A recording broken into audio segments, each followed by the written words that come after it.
Hello everybody, myself Prashant Mukhopadhyay, faculty member, Electrical Engineering Department, Greater Kolkata College of Engineering and Management.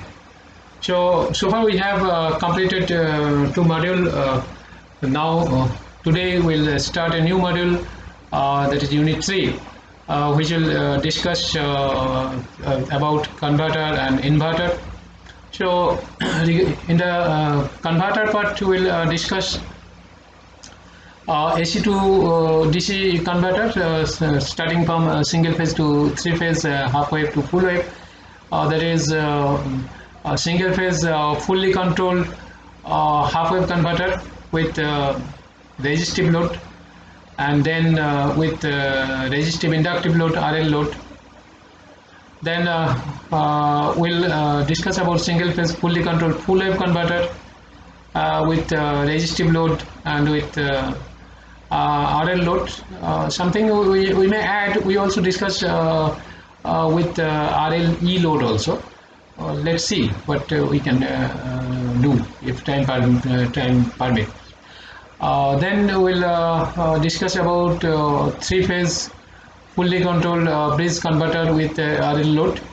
One more thing I must want to add, so because we have in our very first module we have discussed about the freewheeling diode and its application. So let us, that is not included here, still we will discuss about the impact or say applications of freewheeling diode in case of single phase half wave converters and full wave converters with RL load, RLE loads, whatever it is. Let's see what up to how far we can discuss. Then three phase fully controlled bridge converters with say RL load. Then cycle converter or AC regulator, that is the principle of its operation of single phase and three phase cycle converter, its basic circuit diagram, input and output waveforms. Then we will come to the inverter part, that is classifications of single phase and three phase inverter, line commutated and force commutated inverters, series, parallel and bridge inverters. Then we will discuss about the operation of basic series inverters, basic parallel inverters, and then single phase bridge inverters. So again it is subdivided into half bridge inverter, full bridge inverters. We'll also discuss about pulse width modulated inverter, single pulse with modulated inverter, multiple pulse width modulated inverter, and sinusoidal pulse width modulated inverter.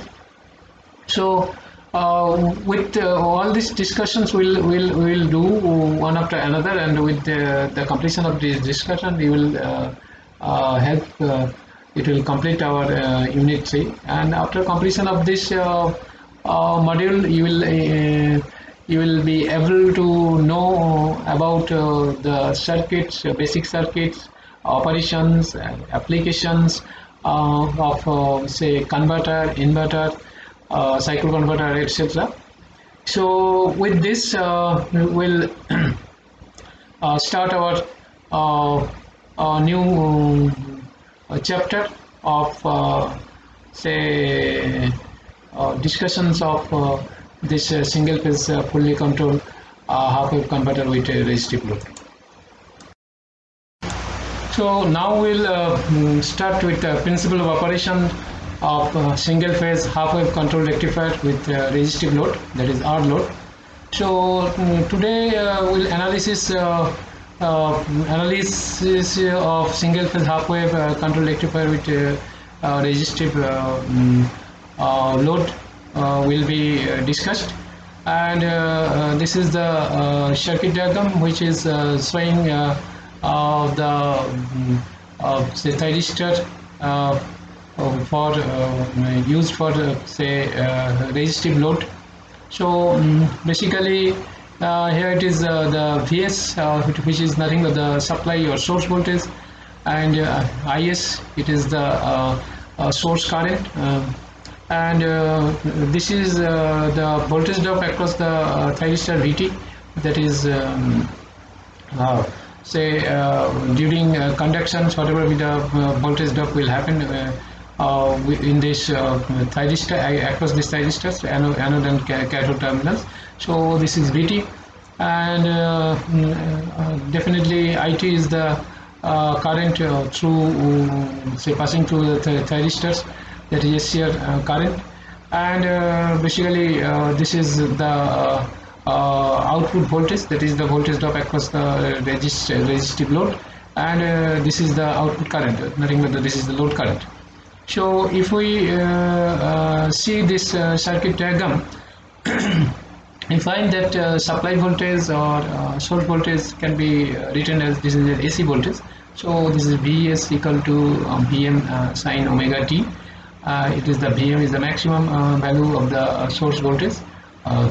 So now if we for the first step, let us suppose if it is in conduction, then what will be the if we say write Kirchhoff's voltage law equations in this circuit. So what we will find? So this source voltage must be equal to the summation of this Vt and this output voltage V0.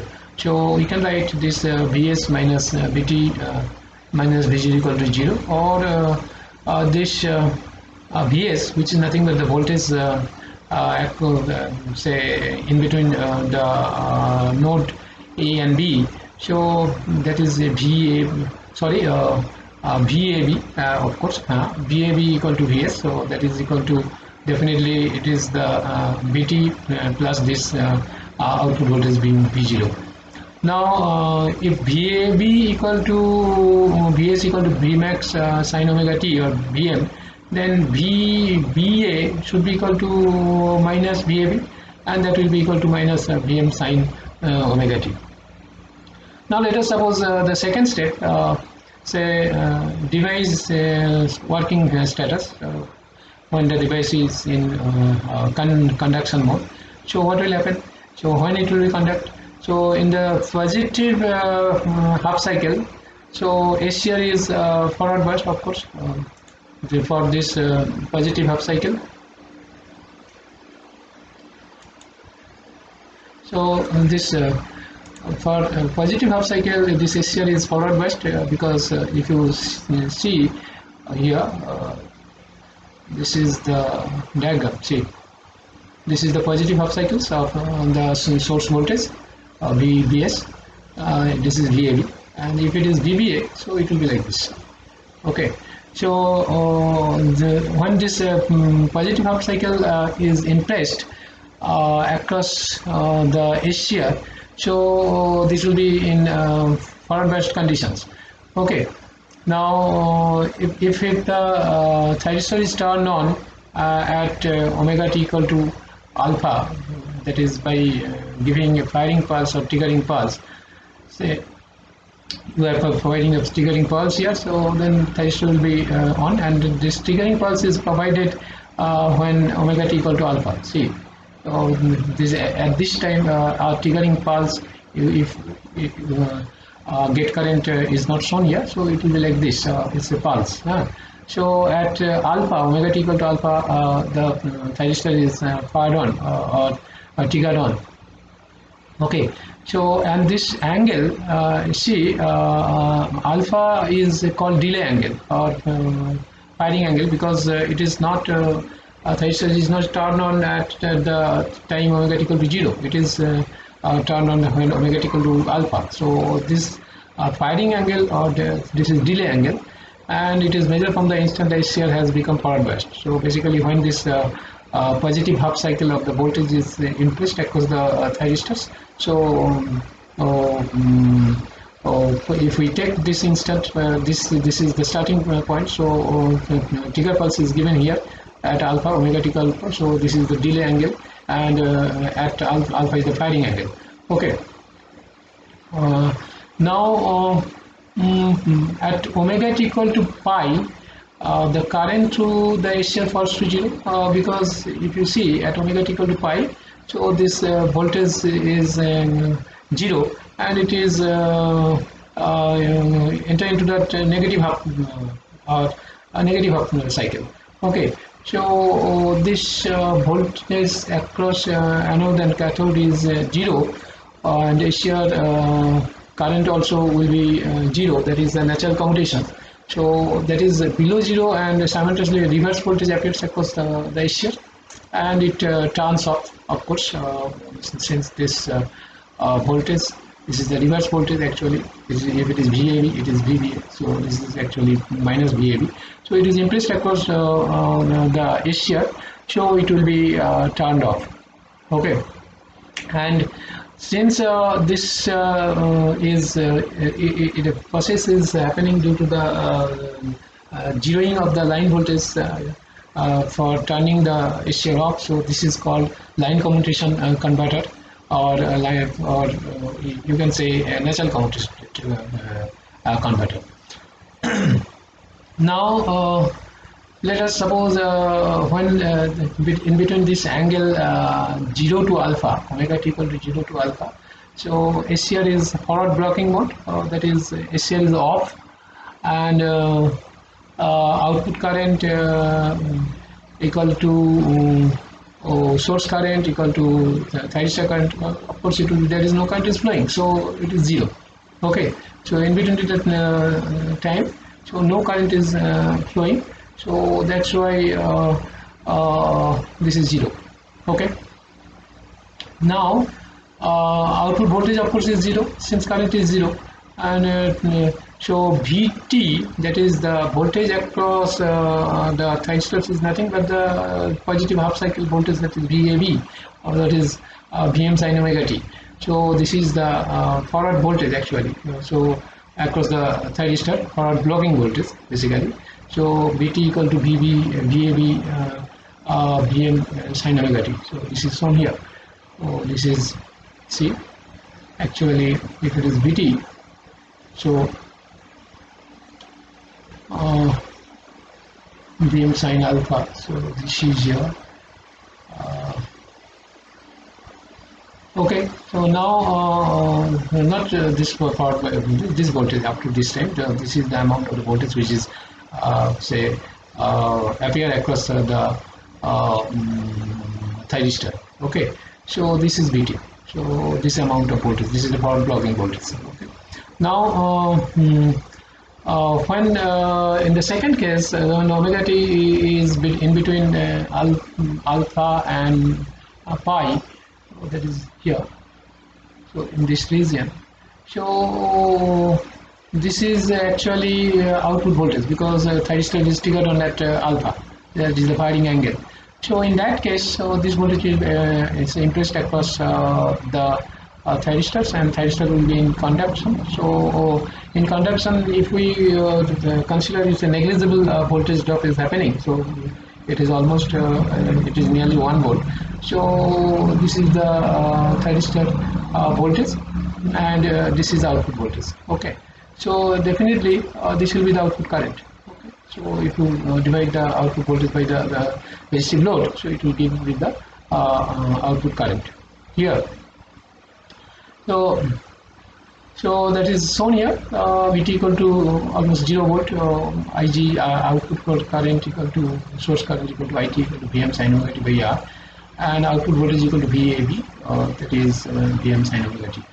That means this one. Okay, up to this one. Okay.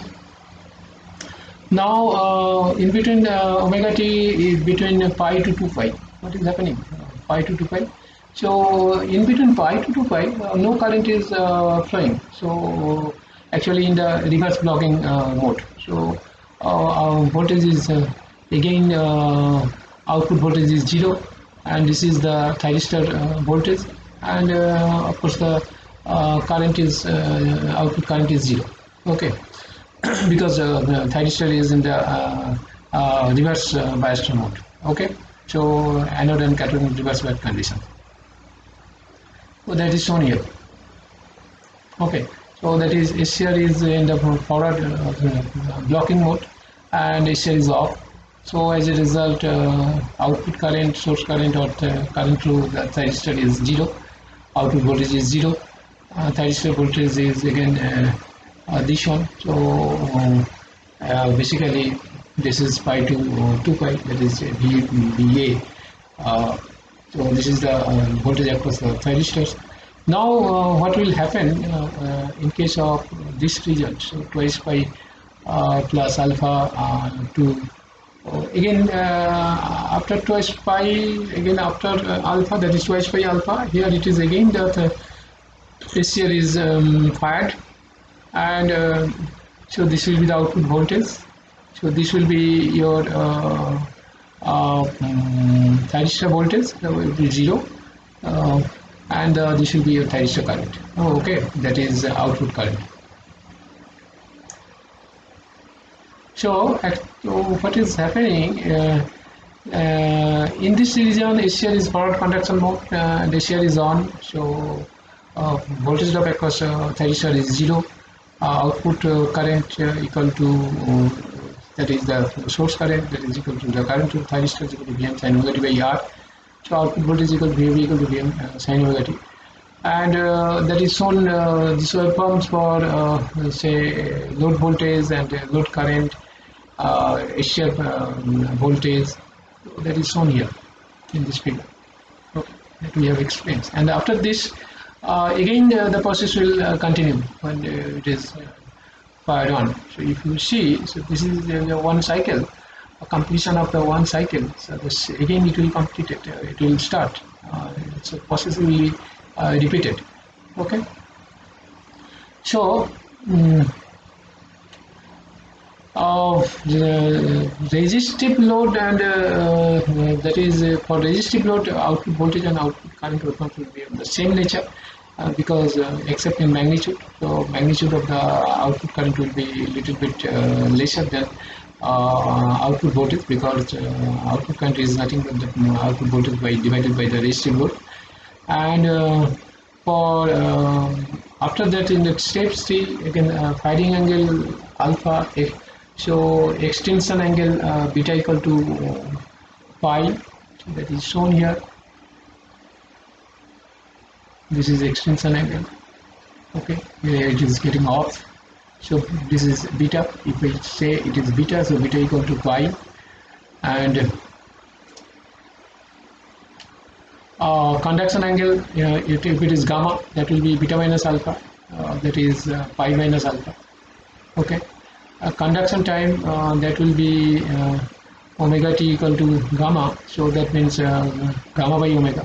That means it will be pi minus alpha by omega. So circuit turn of time, that is omega t equal to twice pi minus pi. So this is the turn of time. Okay, this time here. So twice pi minus pi by omega, circuit turn of time. So that is pi by omega, and peak inverse voltage equal to Vm here.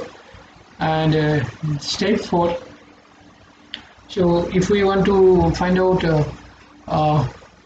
the average values, that is average output voltage across resistive load, should be found by if we integrate output voltage over this time period alpha to 2 pi by 2 pi plus alpha, or 0 to 2 pi. So, and if we divide it by the time period 2 pi, we will get the. So average values can be found in this way. Let us talk about the average values of the output voltage across resistive load R. So this is given if we multiply, if we averaging it, first of all we integrate it from alpha to 2 pi plus alpha of the V0 t d omega t, or you can do it from 0 to 2 pi also, so divided by 2 pi. So now this output voltage can be say distributed in this way. From alpha to pi, it is the source voltage which will be appeared across the resistors, and from pi to 2 pi by alpha, this thyristor is in the reverse bias mode, so no voltage will be found in the output, so it will be 0. So now if it's a simple mathematics, so if we say calculate it, integrate it, and then say put the limits, so you will get this value. So output voltage of the average output voltage will be Vm by 2 pi 1 plus cos alpha. So in the same way, average output current to load will be nothing but this is average output voltage divided by the resistor value, that is a resistive load. So this will be Vm by 2 pi r 1 plus cos alpha. Now RMS value, root mean square value. So it is first of all you have to find out this value. Then find it average, then its root. So it will be like this: 1 by 2 s by root over of 1 by 2 s by alpha to 2 pi by alpha. So Vm sin omega t square d omega t. And similarly, after getting this value, if you divide it by R, you will get the RMS value of the load current. So if you want to find out the power delivered to the resistive load, so it will be the RMS load voltage into RMS load current. That is RMS load voltage you got, RMS load current you got. So if you multiply these two, you will get the power delivered to the resistive load. And input volt amperes must be the product of the RMS source voltage into the total RMS line current. So that is found. So from that you will get the input volt ampere. So if you say are interested to find out the power factor, input power factor, then it will be nothing but power delivered to the load divided by the input volt ampere. So from this we can found all these say values of our interest. So that's all about the say single phase control rectifier, actually half phase control rectifier, single half wave control rectifier with resistive load. So now we'll discuss if we add another say parameters in the load circuit. So say suppose we connect inductance in series with the resistor. So in that case load is mostly inductive. So what will happen from 0 to pi during positive half cycle, like resistor also, anode is connected to the positive terminal of the supply, and cathode is connected to the negative terminal of supply, and thyristor is forward biased. We have already discussed. Now when the thyristor is fired at a firing angle of alpha, the load current will increase in a finite time to the inductive load, and the supply voltage from this instant appears across the load definitely. Due to inductive load, the increase in current is gradual. Energy is stored in the inductor during the time t01 to t1, that will be shown in the waveform. And at t1 the supply voltage reverses, but the thyristor is kept conducting because current through the inductance cannot be reduced to 0. That is shown here. Okay, see. So this is source voltage, this is the firing pulse Ig, this is the load voltage, so it will be 0, but current, this is the load current, so it will gradually increasing, and whenever it is 0, the current will no longer 0 at that very instant because of due to the presence of the inductance, so it will gradually will be 0. Okay. So that is told here from T01 to T1, then T1 to T11. This is the decay of current to the inductor. Okay. Now,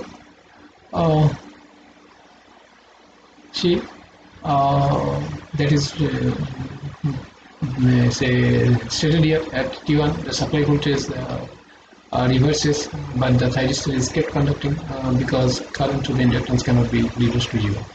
Now from pi to 2 pi, this is another mode. During the negative half cycle, anode is connected to the negative terminal of the supply, and cathode is connected to the positive terminal of the supply, and the thyristor is reverse biased. Okay, during negative half, it is connected to this. Okay, negative half, so it will be reverse biased, and as a result, that will be the conditions. Okay, from pi to 2 pi. Clear? So now current continues to flow till the energy stored in inductance is dissipated in the load resistor, that is shown, and the part of the energy is fed back to the source. Hence, due to energy stored in the inductor, current continues to flow up to T11, and at instant T11 the load current is 0, and due to negative supply voltage the thyristor turns off. Okay. Here supply voltage is 0, and it is at T11 it will be 0, so this is thyristor current will be 0. Okay, so at instant T02, when again pulse is applied, the above cycle repeats, and the effect of inductive load is increase in conduction period of the SCR. See, this is a total conduction period. Okay, so up to this is pi plus beta. So again we are applying say after completion of the at T02 we apply again the gate pulse. Okay, and the thyristor will turn on, and conduction will start again. So and the process will repeat. Okay, so that is actually described here. This is the effect due to the presence of the inductor. So inductor is gradually getting energized. Then when it is 0 load voltage, still conduction will happen, because this time it is say in the negative reverse bias conditions, output voltage is 0, but due to the energy stored in the inductors, it will be dissipated to the load, and the current will flow in this way. So it will gradually when 0. So it will be like this. This is the voltage across the SCR. This is the voltage profile across the SCR. This is the load current profile. Okay, so conduction period is enhanced or increased. So now if we say interested to find out the average output voltage, so again it is nothing but so you have to average over the entire time period. So that is 0 to 2 pi integration 0 to 2 pi dm sin omega t d omega t 1 by 2 pi. So and you can say very well divide as per the waveform. Say Bm is the peak value of the AC input. So that is 1 by 2 pi. So it is alpha to pi. This will be like this, from pi to theta output voltage. This is like this, theta equal to beta minus pi, and from theta to 2 pi like this. So you see here, this is from alpha to pi.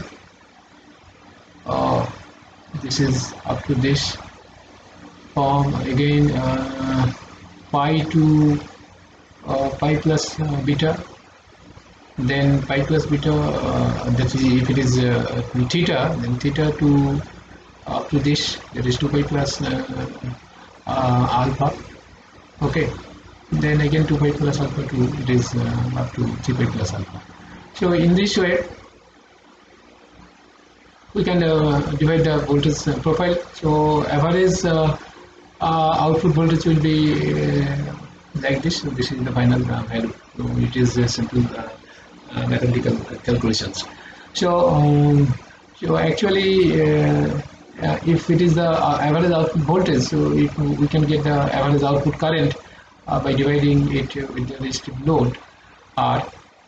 Okay, so this is the average output current. Clear? So see the output current like this. Okay, so average output current will be like this. Then you can find the RMS value of the output voltage. If you like previous case, you can first find out the say mean square of the voltage, then find out the mean and then root. Okay, so root mean square. So it will be like this. So similarly, like resistive load also. So you can able to find out the output average output voltage, average output current or load current, RMS value of the voltage and current, etc. And with this figure, you can say find out the parameters which will be required for further applications. So we can do that. So only the difference with the say single phase controlled rectifier with resistive load and with say resistive inductive load. So due to the presence of the inductance and due to the energy storing capacity of the inductor, so current will not be zero as soon as the negative half of the source voltage will start. Though voltage is zero, but still due to the stored energy in the inductor will allow the thyristor will say current will current will flow continue in the output circuit, and as a result some definite some energy will be fed back to the source. So conduction period will be increased overall. So actually everything is clear in this diagram. So this is the source voltage, this is the firing pulse. Okay, fired or the gate firing pulse. So that is given at alpha, that is alpha firing angle, and thyristor will start conducting. So this will be the load voltage. So when the negative half of the source voltage, the supply voltage will started still. So during this voltage, thyristor current will gradually increasing, and whenever it is at T1, so when it is zero, the current will not zero. Still it will be in conduction. So until the energy stored in the inductor is being dissipated, and so conduction period will enhance from say alpha to say alpha pi plus beta. Yeah, so this is beta. Okay, so this is the conduction period, and this is extension period. Okay, so the process will repeat. This is the voltage drop across the thyristor. Okay, this is the voltage drop across the thyristor profile. So this is the model waveform of the half-wave converter with RL load. So with this we'll conclude our discussion for today's class regarding resistive load, single phase converter with resistive load and resistive inductive load.